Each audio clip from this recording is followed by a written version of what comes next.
Tere tulemast tagasi. Juba 15. juunil jõuab Kanal 2 vahendusel vaatajateni heategevuslik kontsert Laulud sõdurile, mis toimub sel korral esmakordselt, kusjuures Kaitseväe Jõhvi linnakus. Ja meiega on täna 2 saatejuhti, Hele ja Kristjan, tere teile, kes küll päris esimest korda juhivad saadet, aga ükskõik vist mis õhtut koos. Ja me vist Helega tegelikult nii kaua pole, me nii lähestikku ka elus kunagi vist istunud. Me olime vastastikku oleme istunud. Praegu käib väikest viisi tutvumine. Me oleme kohtunud, mina olen Hele. Kristjan, sa oled Helet kindlasti interveerinud. Ühe korra. Ühe korra? Me oleme teda kutsunud kogu filmikäigu saatesse, ta ei tule. Ta ei tule? Aga ma käisin äsja hoopis ühe kontserdi raames, käisin ühe teise diivani peal istumas ja rääkimas, nii et me oleme kohtunud. Aru saada? Hea seegi. See tuleb kasuks. Tuleb kasuks. Selle kontserdiga, mis 15. juunil siis teie ette jõuab, kogub Karolin Illenseeri fond toetust lastele, kelle vanem on Eesti kaitsmisel hukkunud või vigastada saanud. Neid lapsi on täna 81, keda toetatakse nende hariduse ja huvitegevuse juures. Ja ütleme ära, et tegelikult saab oma panuse sellesse Karolin Illenseeri fondi anda juba ka praegu ja tegelikult aastaringselt on avatud annetusnumbrid, need on praegu ka ekraanil, nii et kui te tahate toetada, siis teil on selleks juba võimalus. Aga Kristjan, sina juhid nüüd seda kontserti, seda saadet juba 3. korda. 3. korda, jah. Sinule on see esmakordne nii-öelda tegemine. Mis tundega te siis lähete 15. lavale? Hele võib-olla tahab esimesena rääkida. Mina ütlen, et mina toetun sulle. Nii et see, mis kõik juhtuma hakkab, ma loodan, et sa lahendad need olukorrad. Mina loodan, et Kaitsevägi lahendab need olukorrad, sest siiani nad on suurepäraselt hakkama saanud. Ja seda kindlasti. Aga et tegelikult läheme väga, ma just mõtlesin, et huvitav, et vist ei ole mitte ühtegi inimest, kes antud juhul sellise sündmuse raames jääks kuidagi ükskõikseks. Et see on väga selge see, et see on väga liigutav, et ma just, et ennast kurssi viia, millega tegu on, vaatasin ka ühte videot, kus üks tütarlaps rääkis sellest ja nii kui see video põhimõtteliselt käima läheb ja siis tüdruk räägib, et jaa, et isa tuli Afganistanist ja siis sa tunned ise seda vaadet, ja nüüd ongi, silmad lähevad vett täis, kurku tuleb, et me lähme, see on loomulikult, see on väga suur sündmus ja väga väärikas ja sellise hea, sooja, helge tundega. Aga täpselt nii ongi, nagu Hele kirjeldas, et ma igal aastal, 3. kord siis nüüd, nendel aastatel, ega ma ka neid klippe pole varem näinud, et see samas kontserdi ajal, kui need klipid jooksevad, siis endal tamamoodi klomp on kurgus, et see on loomulikult need liigutavad lood, need vajalikud lood, nendest peabki rääkima, aga seal eelmisel aastal veel Paldiski, ma mäletan, kui 2 meest omavahel üks ütleb teile, sina oled minu sõber, ära mine kuhugi. Et siis nagu kuidagi võtab nagu tõesti, et umbes, ja siis paned selle emotsionaalse muusika sinna juurde ka veel, see on üks ütlemata tore õhtu. Aga nüüd jääb nagu kõlama see, et me umbes ainult nutame. Tegelikult on seal ka väga palju elurõõmu ja elujaatavust on selles kontserdis ka absoluutselt. No ja ma pidasin silmas seda, et kui midagi juhtub, et kuna sina oled juba nagu justkui veteran selle saate juhtimise osas, et siis ma nagu loodan sulle. Jaa, ma võin aidata sul autokasti ronida. Ma olen seda pidanud näiteks eelmisel aastal Eeva puhul tegema. Seda läheb vaja. Ka mina olen roninud sinna kasti, seda sul läheb vaja, ma arvan. Harjuta autokasti ronimist. Jah, no tead, vaata, kontserdil on ikka erinevad lokatsioonid ja autokasti vist on praktiliselt igal aastal ikkagi. Enam-vähem. Ühe korra ma ronisin ka Soomuki katusele, sinna Ines ei tulnud. Ma aitasin selles mõttes ta välja, et ma läksin siis ise. Ja ma olen saanud ka selles mõttes, valmistuma peab ka, aga Eesti inimene on karastunud niikuni. Ükskõik milliseks ilmaks. Et kui me olime Kaitseväe peastaabis, siis oli reaalselt, kui ma tegin ühte intervjuud, siis oli päike täpselt nii silma, et sisuliselt ma ei nutnud mitte sellepärast, et nii emotsionaalne oli, vaid lihtsalt sul on see, tead küll seda tunnet, kui päike suvelavastusi mängides. Või siis teine variant oli see, mis meil oli eelmise aastal Paldiskis, kus meil tuligi kontserdi salvestamist päriselt natukene edasi lükata, sellepärast et tegemist oli välikontserdiga ja niimoodi sadas ja oli täpselt sama ilm, kui on praegu väljas enamasti selline 12 kraadi enam-vähem ja sajab padu vihma. Et ka selliste oludega tuleb hakkama saada. Ma arvan, et meil ei saja vihma ja taevataat hoiab meid ja kõrgust ma ei karda, nii et ma võin ise, sõltub muidugi, mis selga ja jälga saab, aga üldiselt mul ei ole probleemi. Me vaatame, et siin on väga hästi. Siin nagu omavahel on väga-väga hästi, aga nüüd on seal laval veel inimesi. Idee autorid ja produtsendid on teinud head tööd. Meil oli nauding praegu seda kõike kõrvalt jälgida. Aga rääkides nüüd sellest võib-olla sellisest meeleolukast osast, mis sellel kontserdil ka ju loomulikult on selline lõbusam osa, kui nii võib öelda, siis me nüüd toomegi selle siia ka, teeme võib-olla sellise eelmängu. Et te kindlasti teate ju väga täpselt, kes on need suurepärased artistid, kes siis teevad oma muusikalise tänuavalduse ja esitavad oma suurepäraseid hitte seal.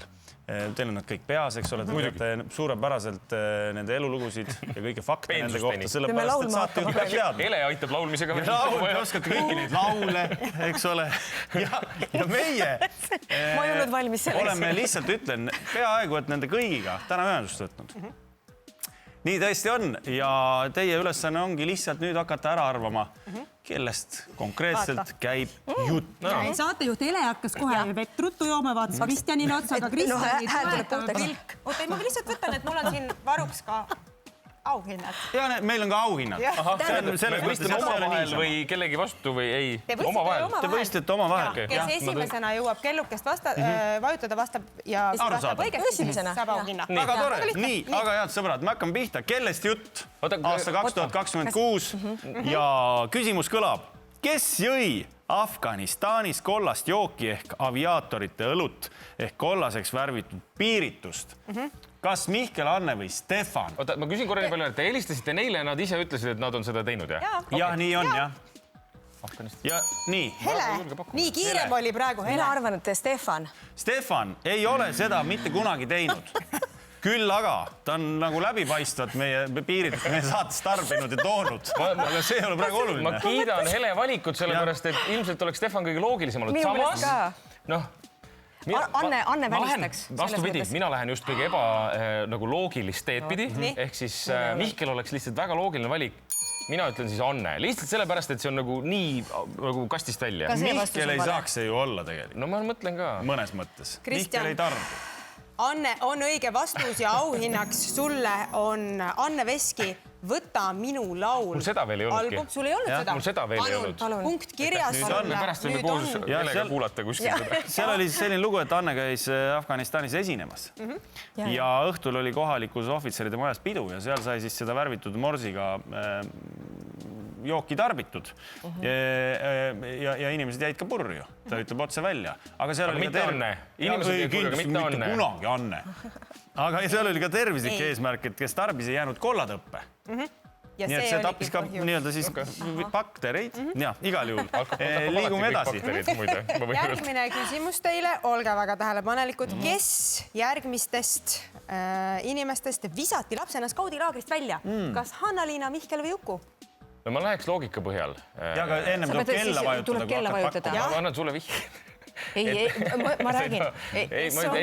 Ma jäin lihtsalt mõtlema selle peale, skaut tähendab ju meesterahvast. Ma mõtlen siis lihtsalt kõva häälega ise oma peas välja praegu. Skaut tähendab ju meesterahvast, sest kaidid olid tüdrukud. See tähendab seda, et Hanna-Liina peaks olema nagu välistatud. Jääb Mihkel või Uku. Kes küll on kiirem? Nonii. Skaut. Ma kardan, Mihkli ajal ei olnud skaute veel. Nii, kuule, midagi pakud ka või? Vajutad siin nuppe. Mulle meeldib see nupp. Uku, nii. Jah, täiesti vale vastus. Muidugi Mihkel. Ei ole. Siis ei ole. Kuidas Hanna-Liina Võsa saab skaudilaagris olla? Käisid ikka mõlemad, nii mehed kui naised käisid. Kusjuures ma mõtlesin sama, et huvitav, kas ma mäletan valesti. No olid, ajad on muutunud ja... Mõlemad käisid, aga Hanna-Liina ei olnud nõus köögitoimkonnas olema. Ja siis ta viisati välja. Nii et palun väga, mis me nüüd saab siis? Keegi ei saagi auhinna. Meil on siin muidugi Hanna-Liinalt saadetud meile auhinnaks roosa ukse pusa. Mina arvan, et selle peab saama... Kott ja muusikakooli särk, nii et... Selle peab saama Hele. Siin on kirjutatud Hele. Roosa. Arvestades, et sul on tütar Roosi. Siis ma just mõtlen, et äkki see sobiks just hästi ja Roosi. Nii, ja see oli praegu selline lohutusauhin. Selline lohutusauhin. Kott ka Roosile juurde. Markeriga üle see A maha I peale. Aga punkti ei saa. Nii, ja me liigume edasi kolmanda küsimuse juurde. Palun tähelepanu, kes tegi lapsepõlves Nerfi sõjaks suuri taktikaplaane, nagu te näete, meil on asi seotud ikkagi selle teemaga. Kas Mai Ringo, Ann Marlen või Uku? Nerfi sõda, mis asi see Nerf on? mis asi on nerf? Nerfi püssid on need väikesed. Oranži otsaga, pehme otsaga püssid. Mitte need veepüssid ju? Ei, nagu sellised... Vahtplast. Sealt tuleb mingi see plönn välja. Lendab välja, jah. Mai, Ann-Marleen või Uku. Kes küll jõuab kiirem olla? Ma vaatan, et meil on nii rahulikud mängijad. Las me mõtleme läbi. Ärge hakka nii. Mina arvan, et see oli Ann-Marleen. See ei olnud. Mina arvan, et see on Uku. Ei olnud. Mis asja, see oli Ann-Marleen ikka. Jaa, see oli täiesti Ann-Marleen. Mis sa räägid? Vabandust, see oli küll. Ma lugesin. See oli Ann-Marleen. See oli küll, jah. Atsa pagan. Mis seal juhtus? Selle üle on küll hea. Ann-Marleen pidas väikeste vendadega Nerfi sõda ja nad tegid suuri taktikaplaane.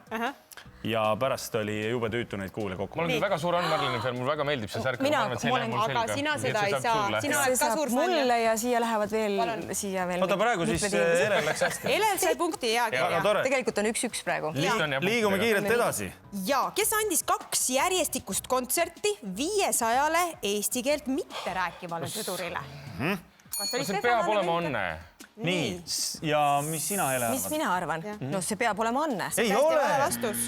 Anname veel üks võimalus, kes kiiremini vastab. Jah. No nüüd on 2 varianti. Nüüd on Stefan. Ei ole! Mihkel. Tubli, Kristjan. Aga meil kuidagi toimib. Ma ei tea. Meil see viktoriin ei lähe meil hästi. Meil on mõlemad väga. Aga auhind meil on, kuule. Mihkel Raua Ennast raiskame võõrastes voosites koos Epp Kärsiniga siis. Ma olen seda lugenud, see on väga hea raamat. No võt, saad ühe veel, saad. Ja siin on siis nii, et... Te saate pärast vahet. See on okei. Igal juhul see oli siis koos lapsepõlvesõbra ja väga pikaaegse bändikaaslase Hendrik Salleriga lõid nad bändi kunagi Babah ja esinesid Tapal 2 kontserti ja keegi saalist ei saanud aru, mis keeles nad laulavad või millest nad üldse räägivad või kes nad üldse on. Vana teada aja. Nii, aga viimane otsus, see nüüd otsustab ja ma ütlen ausalt, see auhind on nüüd eriti magus ka. Siin tasub pingutada, kaasa mõelda, sellepärast, et see võib muuta teie elu. Meie küsime, kes tulistas armees kell 6 hommikul kogemata lasu laetud relvast? No see peab olema ükskord, peab olema Uku. Ja nii on, et Piret. See on õige vastus. Ja tead, Kristjan, Uku pani auhinna välja, see on jõusaali trenn koos temaga, koos Uku suustega ja me see oleks suht veider olnud, kui mina oleks teinud Ukuga sinna oleks olnud valmis tulema kaasa ja seda kõike kõrvalt jälgima. Ma tahan lihtsalt öelda, et terve toimetus on praegu põnevil ja väga soovib sellele situatsioonile järge. Me oleme valmis saatma telekaamerat teiega kaasa. Palun mine trenni, see on sinu auhind. Kui keegi teab, kuidas seda trenni teha, siis see on Uku.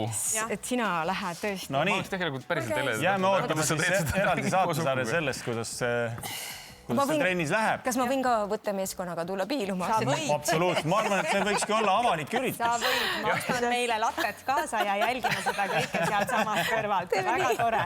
Kuulge, suur aitäh teile tulemast. Teil on kõik paigas, me näeme, te olete valmis ja televaatajale siis laulud. Kas ma saan selle trenni enne ära teha, kui ma sinna lähen? Absoluutselt, sa ju jõuad. Jah, see oleks väga hea. 15. juunini on veel aega. Laulud sõdurile Kanal 2 ja ka Postimehe veebis juba 15. juunil õhtul kell 8. Hele ja Kristjan, aitäh teile tulemast ja Helele, kusjuures jäi veel see muusikal. Üks särk jäi veel, see oli see Hanna-Liina muusikaalikooli särk veel ka selles kompotis, millest sa punkti ei saanud, aga kraami tuli peale. Terve pere saab praegu. See on Aloole. Meie aga vahetame teemat.